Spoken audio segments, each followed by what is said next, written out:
Discharges causing uncleanness.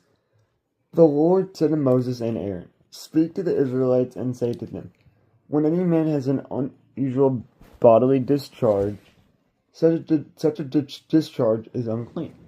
Whether it continues flowing from his body or is blocked, it will make him unclean. This is how his discharge will bring about uncleanness. Any bed the man with a discharge lies on will be unclean, and anything he sits on will be unclean. Anyone who touches his bed must wash their clothes and bathe with water, and they will be unclean until evening. Whoever sits on anything that the man with a discharge sat on must wash their clothes and bathe with water, and they will be unclean until evening. Whoever touches the man who has a discharge must wash their clothes and bathe with water, and they will be unclean until evening. If the man with the discharge spits on anyone who is clean, they must wash their clothes and bathe with water, and they will be unclean till evening. Everything the man sits on when riding will be unclean, and whoever touches any of the things that were under him will be unclean till evening.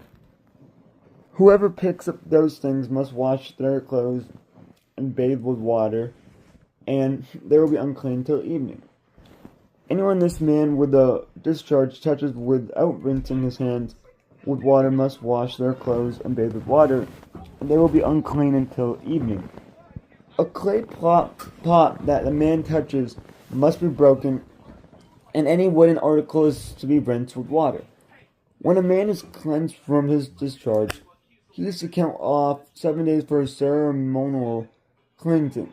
He must wash his clothes and bathe himself with fresh water, and he will be clean.